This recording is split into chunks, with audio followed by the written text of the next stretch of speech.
Haleluya. Kita bersyukur kita kembali lagi beribadah, dan kita jangan membatasi kuasa Tuhan, hadirat Tuhan. Meskipun dimanapun ada di rumah ibadah saya ini, kalau sungguh-sungguh mau memuji Tuhan, kita percaya dengan iman bahwa kuasa Tuhan tetap nyata dalam setiap kehidupan kita. Mari kita memuji Tuhan dan mengatakan, saatku menyembah.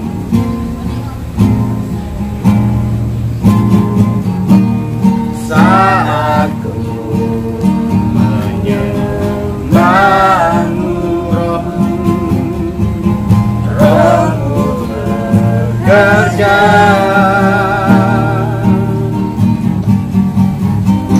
Saatku memujimu, Kau bertata di atas pujian. Angkat hatiku, ku pandang kekudusan-Mu. Saku sembah,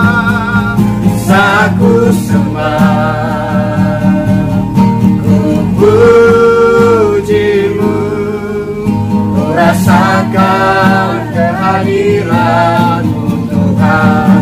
Ku angkat hatiku, ku pandang kekudusan-Mu.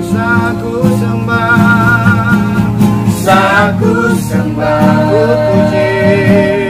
ku puji-Mu, ku rasakan kehadiran-Mu Tuhan. Ku rasakan kehadiran-Mu Tuhan.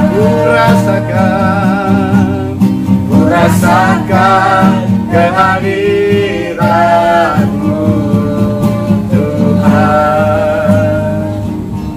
Kita berdoa. Tuhan Yesus yang baik, kami percaya bahwa Engkau selalu ada dalam setiap kehidupan kami. Lebih-lebih adik-adik kami, dimanapun mereka berada saat ini Tuhan, kami percaya hadirat Tuhan selalu menemuti mereka Bapa yang baik, dan Tuhan yang terus menjaga mereka Bapa. Terima kasih Tuhan, nilai ibadah kami Tuhan, kami sudah memulai, dan biar kuasa Roh Kudus-Mu yang berkarya saat ini Tuhan. Terima kasih Tuhan, Kau yang berkarya lewat ibadah kami saat ini. Tuhan berkati kami semua, biar Kau yang bekerja. Di dalam nama Yesus kami berdoa dan ucap syukur. Haleluya. Amin. Ya, kita akan memuji Tuhan, kita bergiring, kita katakan lebih dari pemenang. Haleluya.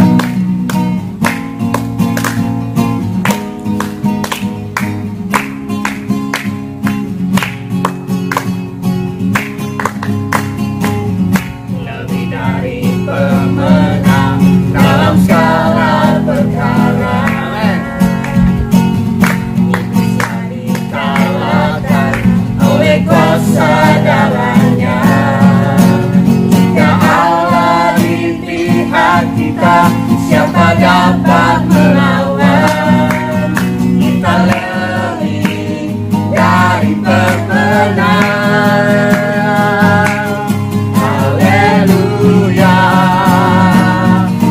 Bergelar panjinya, Yesus Raja segala raja.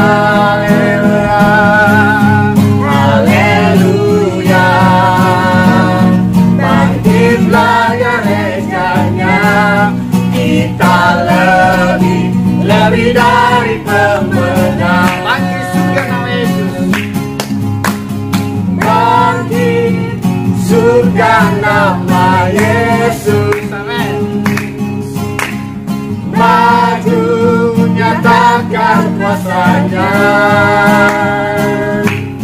Kita usir iblis keluar, galakkan tipu dayanya. Kuasa namanya, nama Yesus, nama Yesus, benar yang kuat. Nama Yesus, kota benteng dan nama Yesus, nama Yesus, kalahkan semua musuh.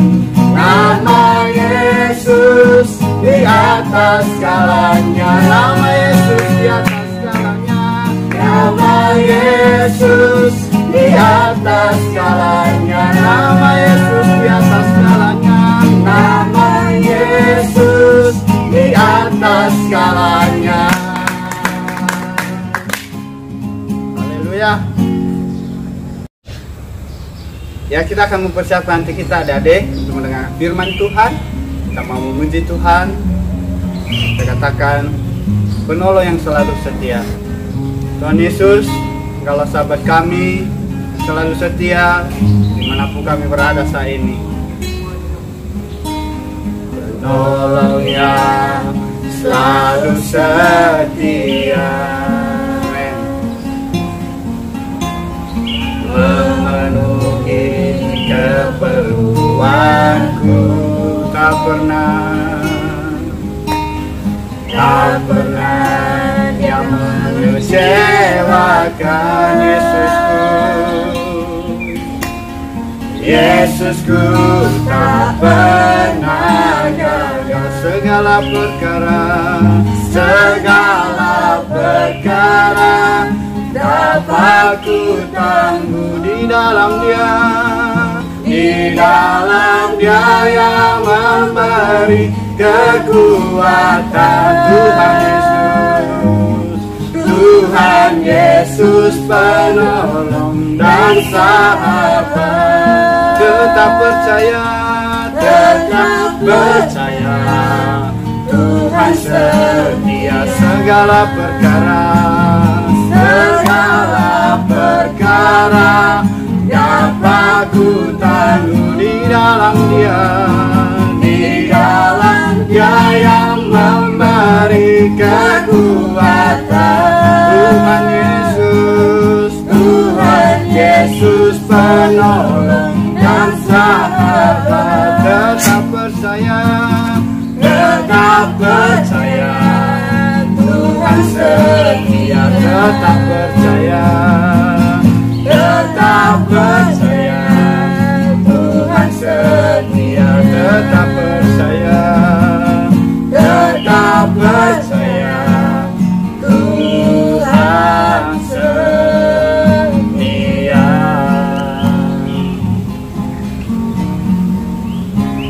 Adik-adik, mari kita berdoa. Bapa kami bersyukur Tuhan, kami sudah mengucapkan dosa Tuhan, dosa Tuhan, dapat mendengarkan firman Tuhan. Kita samamu yang akan menyampaikan setiap firman Tuhan. Terima kasih Bapa yang baik, ibu kami. Di dalam Tuhan Yesus saya sudah berdoa. Haleluya. Amin. Shalom adik-adik, kelas remaja dan pelajar. Ya, puji Tuhan. Tadi kita sudah memuji Tuhan, kita sudah berkirang bagi Tuhan. Nah, sekarang siapkan hati, ya adik-adik di rumah, ambil Alkitabnya, ya kita mau mendengarkan firman Tuhan. Nah, adik-adik, ya kalau minggu lalu ya kita sudah berbicara atau mendengarkan ya tentang firman Tuhan. Ya, bagaimana minggu-minggu yang lalu kita belajar tentang mengasihi, nah kita harus mengampuni. Ya, mengasihi kita harus ya menolong. Dan minggu kemarin kakaknya sampaikan bahwa bagaimana kita mengasihi berarti kita melindungi. Dan sekarang ya Kak Beni mau sampaikan tentang ketika kita mengasihi orang lain berarti kita mau mendoakan dia. Nah, temanya adalah pada hari ini mengasihi berarti mendoakan. Nah, firman Tuhan kita terambil dari kitab Kejadian pasal 18 ayat 16 sampai 33. Ya, di situ bercerita ya berkisah tentang doa syafaat Abraham ya untuk Sodom. Nah, adik-adik ya. Nah, di situ berkisah ya bagaimana ya ketika itu Allah ingin menghukum Sodom ya. Nah, tetapi di situ berada ya saudaranya Abraham, yaitu Lot dan keluarganya. Nah, ketika itu Abraham berdoa kepada Tuhan, ya, minta kepada Tuhan agar ya Tuhan tidak ya menghukum ya orang baik di sana bersama dengan orang-orang fasik. Ya, karena tahu ya di Sodom itu di sana ada saudaranya itu Lot dan saudara-saudara Abraham. Ya, coba kita baca ya, sebagian dari Kejadian pasal 18 ayat 22 ya. Lalu berpalinglah orang-orang itu dari situ dan berjalan ke Sodom, tapi Abraham masih tetap berdiri di hadapan Tuhan. Abraham datang mendekat dan berkata, apakah engkau akan melenyapkan orang-orang benar bersama-sama dengan orang fasik? Ya, bagaimana sekiranya ada 50 orang benar dalam kota itu? Apakah engkau akan melenyapkan tempat itu, dan tidakkah engkau mengampuninya karena ke-50 orang benar yang ada di dalamnya itu? Ya, jadi adik-adik, ketika Abraham berdoa, ya, meminta kepada Tuhan, ya, Abraham meminta agar Tuhan itu menghukum dengan adil.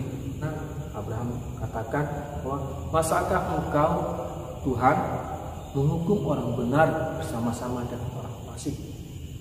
Ya, jadi adik-adik, ya, ketika Abraham berdoa, Kejadian 18 ayat 22 sampai 32, ya, situ Abraham berdoa. Di dalam doanya itu terjadi tawar menawar bersama dengan Tuhan, ya, bahwa Abraham mengatakan, apakah engkau akan menghukum tempat itu, ya, jika kau dapati 50 orang benar.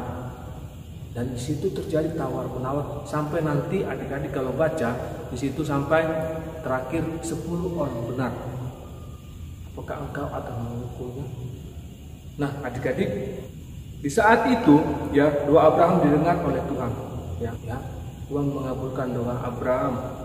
Ya, coba kita baca Kejadian pasal 18 ayat 32 sampai 33. Ya, katanya, janganlah kiranya Tuhan murka kalau aku berkata sekali lagi ini saja, sekiranya 10 didapati di sana. Firman-Nya, aku tidak akan memusnahkannya karena yang 10 itu. Lalu pergilah Tuhan setelah ia selesai berfirman kepada Abraham, dan kembalilah Abraham ke tempat tinggalnya. Ya, jadi Tuhan itu mendengar doa Abraham, ya, bahwa kalau Tuhan nanti menemukan 10 orang benar di sana, Tuhan tidak akan memusnahkan kota itu, tempat itu, ya, atau dalam artinya Lot akan selamat dari ya hukuman yang akan Tuhan jatuhkan ke dalam kota Sodom. Nah, jadi adik-adik, ya, kita mau belajar ya, dari kisah Abraham bagaimana dia berdoa, ya, sampai doanya itu didengar oleh Tuhan. Jadi poin yang pertama adalah Abraham berdoa dengan iman. Nah, adik-adik, Abraham adalah seorang pendoa yang beriman, ya. Ketika Abraham berdoa kepada Tuhan, ya, dia berdoa dengan sikap yang mengakui keadilan Tuhan, ya.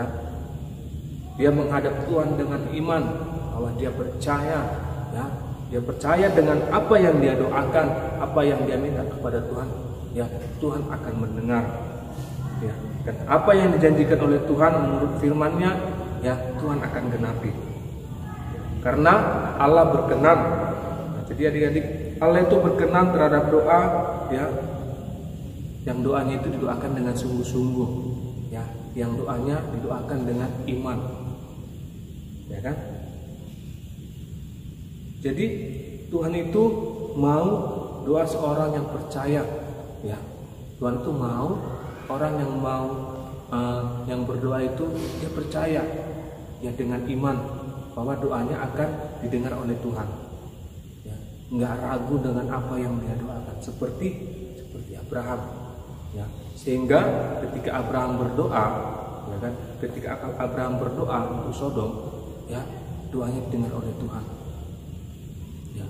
Mungkin adik-adik, ya, dalam kehidupan ada yang didoakan, ya, mendoakan keluarga, ya. Coba mari adik-adik, kita mau berdoa seperti Abraham, ambil sikap seperti Abraham, ya. Abraham berdoa dengan iman, siapa di sini ya adik-adik yang mau doanya didengarkan? Ya, siapa orang yang nggak mau doanya didengar oleh Tuhan? Ya, Tuhan dengar, Tuhan jawab. Ya, makanya mari adik-adik kita berdoa dengan iman seperti Abraham. Ya, Tuhan itu berkenan ketika kita yang menanggapi ya hal yang kita doakan. Allah mendengar doa yang dilakukannya dengan iman. Firman Tuhan berkata dalam Yohanes 14 ayat 13 sampai 14 ya, dan apa yang kamu minta dalam namaku, aku akan melakukannya, supaya Bapa dipermuliakan dalam anak. Jika kamu meminta sesuatu kepadaku dalam namaku, aku akan melakukannya. Ya, jadi kita berdoa percaya, ya, berdoa dengan iman bahwa ya apa yang kita minta kepada Tuhan, ya Tuhan akan melakukannya. Demikian Abraham, ya dia berdoa dengan iman. Ya, dia percaya, yakin apa yang dia doakan Tuhan akan dengar. Ya. Jadi Abraham dibenarkan karena iman. Ya. Pada waktu Abraham berdoa untuk Lot, doa itu dijawab dan digenapi oleh Tuhan. Ya, Lot dan keluarganya diselamatkan. Jadi berdoalah dengan iman. Ya. Percayalah bahwa apa yang adik-adik doakan, apa yang kita doakan, ya Tuhan pasti jawab. Ya, kuncinya apa? Ya, seperti Abraham hidup bergaul dengan Tuhan, bersahabat dengan Tuhan. Ya, makanya kita harus ya tinggal ya di dalam Tuhan, hidup bersama-sama dengan Yesus, tinggal di dalam Yesus. Ya, Yohanes 15 ayat 7 di situ berkata, jikalau kamu tinggal di dalam aku dan firmanku tinggal di dalam kamu, mintalah apa saja yang kamu kehendaki dan kamu akan menerimanya. Ya. Jadi kita harus tinggal di dalam Yesus, hidup bersama-sama dengan Yesus. Seperti Abraham, ya, hidup bergaul dengan Tuhan, hidup bersahabat dengan Tuhan, percaya dengan iman kepada Tuhan. Ya, sehingga ketika Abraham berdoa, ya, doanya didengar oleh Tuhan. Karena apa? Karena Abraham memiliki hubungan yang baik dengan Tuhan. Ya, Abraham selalu disertai oleh Tuhan. Ya, jadi adik-adik, ya, mari ya belajar seperti Abraham. Ya, jadilah adik-adik pendoa-pendoa ya bagi orang lain. Yang kedua adalah, nah Abraham itu berdoa dengan rendah hati. Kejadian 18 ayat 27 dikatakan, Abraham menyahut, sesungguhnya aku telah memberanikan diri berkata kepada Tuhan, walaupun aku debu dan abu. Ya, di situ menggambarkan kerendahan hati Abraham. Jadi Abraham berdoa dengan rendah hati. Ketika dia berdoa, ya, dengan penuh kerendahan hati, ya, membuat hati Tuhan, membuat Tuhan tergerak, ya, oleh belas kasihan. Jadi ketika Tuhan melihat Abraham berdoa dengan penuh kerendahan hati, ya, itu kita sudah menyentuh hatinya Tuhan. Ya. Tuhan akan melihat kerendahan hati kita ketika kita berdoa. Ya, jadi adik-adik kita harus berdoa. Adik-adik ketika berdoa kepada Tuhan, berdoalah dengan penuh kerendahan hati. Ya, karena hati kita itu ya menggambarkan sebagai kemurnian dan kelemah lembutan ketika kita berdoa. Jadi dia dengan penuh kerendahan hati datang ke hadapan Tuhan mau berdoa. Jadi ya bahwa kita harus berdoa dengan kerendahan hati. Bagaimana agar doa kita didengar, dijawab oleh Tuhan. Ya, seperti yang dilakukan Abraham. Jadi ketika kita berdoa, mari berdoa dengan penuh kerendahan hati. Ya. Jadi kelembutan hati, ya, yang dimiliki oleh Abraham, ya kan, itu membuktikan bahwa dia memiliki hubungan dengan baik dengan Tuhan. Ya, Abraham adalah orang yang bergaul karib dengan Tuhan. Ya, jika Tuhan memerintahkan kepada Abraham pergi, Abraham pergi. Dia taat. Ya, jangan pergi, ya, maka Abraham nggak akan pergi. Jadi ini melambangkan bagaimana hubungan Abraham dengan Tuhan. Ya, dengan cara dia berdoa kepada Tuhan, ya, dia memiliki hubungan. Abraham dengan Allah memiliki hubungan yang sangat karib, akrab. Pak, ya, yang ketiga adalah Abraham berdoa dengan berani. Ya, ingin memakai kita untuk bersyafaat, ya, supaya tidak membatasi Tuhan. Untuk hal itu kita harus mempunyai hati yang berani. Ya, coba Kejadian pasal 18 ayat 31. Ya, situ dikatakan, katanya, sesungguhnya aku telah memberanikan diri berkata kepada Tuhan. Firman Tuhan kepada Abraham, aku tidak akan memusnahkan karena yang 20 itu. Coba, situ Abraham berkata, sesungguhnya aku telah memberanikan diri berkata kepada Tuhan. Jadi Abraham itu ketika berdoa datang ke hadapan Tuhan, ya, dia memberanikan diri, ya, dengan penuh kerendahan hati.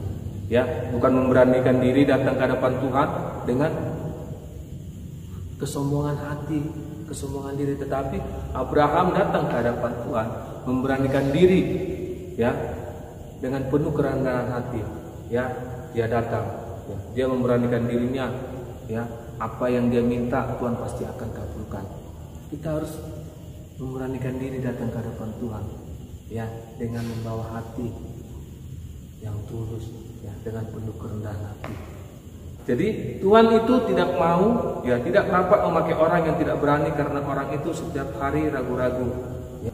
Jadi jangan ragu-ragu, ya, ketika datang ke hadapan Tuhan, ketika adik-adik berdoa, ya, datang dengan berani.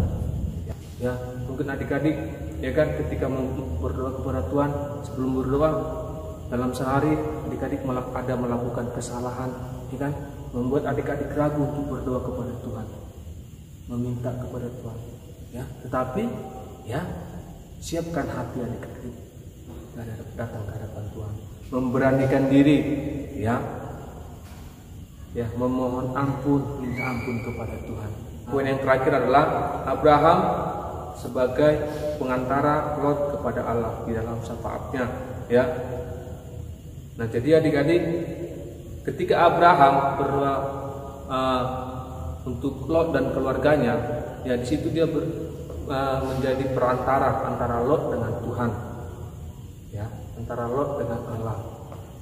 Abraham berada di tengah-tengah, dia menjadi perantara. Jadi saat kita berdoa untuk orang lain, maka, ya, ketika kita berdoa buat orang lain, kegerakan rohani pasti terjadi.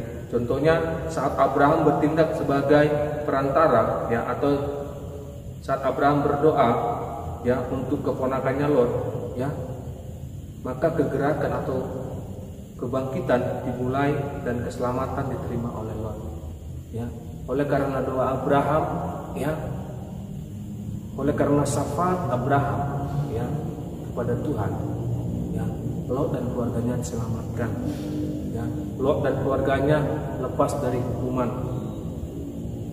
Nah, sama seperti Musa, ya, Musa bertindak sebagai, ya, perantara antara umat Israel dengan Allah.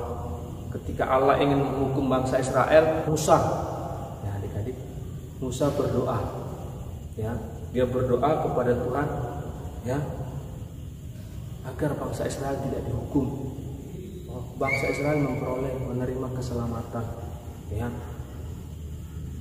Bangsa Israel tidak dihukum oleh Allah. Dan jadi adik-adik, ya, apa yang dilakukan Abraham adalah gambaran dari apa yang dilakukan Tuhan Yesus terhadap kita. Ya, ya, apa yang dilakukan Tuhan Yesus terhadap kita, orang-orang yang seharusnya kita yang dihukum, ya, yang seharusnya kita yang mendapat hukuman. Ya, Tuhan Yesus datang ke dunia, ya, menjadi perantara, ya kan, antara Allah dengan manusia. Tuhan Yesus datang ke dunia, ya, Tuhan Yesus mati di atas kayu salib, dia disalibkan, ya, darahnya tercurah, dia menjadi tebusan bagi semua manusia, ya, ya kan? Tuhan Yesus mendamaikan kita, ya, Tuhan Yesus memulihkan hubungan kita dengan Allah, yang tadinya hubungan kita dengan Allah, ya, memiliki jarak, ya, Tapi dengan kematian Tuhan Yesus, ya, dengan kedatangan Tuhan Yesus ke dunia, ya, dia mati, dia bangkit, ya, hubungan kita semakin dekat dengan Tuhan, ya, karena ada Yesus, ya, sebagai jembatan kita, ya, datang kepada Tuhan, ya. Dia memulihkan hubungan kita, ya, Tuhan Yesus memulihkan hubungan kita, mendamaikan kita dengan Allah, ya, sehingga dengan kematian Tuhan Yesus, ya, kita memperoleh kasih anugerah, kasih karunia dari Tuhan, ya, sehingga adik-adik dan kita semua, ya, layak di hadapan Tuhan, ya, kita diselamatkan, kita memperoleh hidup yang kekal. Coba ayat terakhir 1 Timotius 2 ayat 5 sampai 6. Karena Allah itu esa, dan esa pula dia yang menjadi pengantara antara Allah dan manusia, yaitu manusia Kristus Yesus, yang telah menyerahkan dirinya sebagai tebusan bagi semua manusia. Itu kesaksian pada waktu yang ditentukan, ya. Jadi Yesus menjadi tebusan. Kesimpulannya adik-adik, jadi mari, ya, kita belajar dari firman Tuhan hari ini, ya, bahwa Tuhan Yesus mau adik-adik menjadi pendoa-pendoa syafaat, ya, mengambil bagian untuk berdoa bagi orang lain, ya, terkhusus bagi orang-orang yang belum percaya kepada Tuhan Yesus, ya. Jadi adik-adik berdoalah dengan iman, ya kan, berdoalah dengan percaya, ya, ya, doa orang benar sangat besar kuasanya apabila dengan sungguh didoakan, ya. Kuasa doa syafaat tidak hanya dapat dilihat, ya, pada akhir doanya, tetapi sebenarnya telah kita terima melalui proses, ya, sehingga ketika kita bersyafaat, ya, berdoa bagi orang lain, ya, Yesus di dalam diri kita semakin ditumbuhkan dan semakin nyata di saat kita menaikkan syafaat kepada orang lain, ya. Mari kita belajar, ya, kita bertindak seperti Tuhan bertindak, bukan lagi mementingkan diri kita sendiri saja, tapi kita juga harus berdoa kepada orang lain, ya. Jadi adik-adik, ya, ketika kita berdoa untuk orang lain, ketika adik-adik berdoa bagi orang lain, ya, adik-adik sudah menjadi perantara bagi orang yang adik doakan dengan Tuhan, sehingga, ya, kita dikatakan adalah anak-anak yang mengasihi Tuhan. Mari adik-adik kita mau menjadi pendoa-pendoa syafaat, ya, sehingga nama Tuhan dipermuliakan. Tuhan Yesus memberkati. Kita doa Bapa kami, 1, 2, 3. Bapa kami yang di surga, kuduskanlah namamu, datanglah kerajaanmu, jadilah kehendakmu di bumi seperti di surga. Berikanlah kami pada hari ini makanan kami yang secukupnya, dan ampunilah kami kesalahan kami, seperti kami juga mengampuni orang yang bersalah kepada kami. Dan janganlah membawa kami ke dalam pencobaan, tapi lepaskanlah kami dari jahat. Karena Engkau yang punya kerajaan, kuasa, dan kemuliaan sampai selama-lamanya. Amin. Ya, kita bersyukur ibadah kita khususnya untuk tunas remaja dan pelajar sudah selesai, dan jangan lupa tetap ibadah, tetap ikuti video-video berikutnya, tetap semangat, tetap jaga kesehatan. God bless you.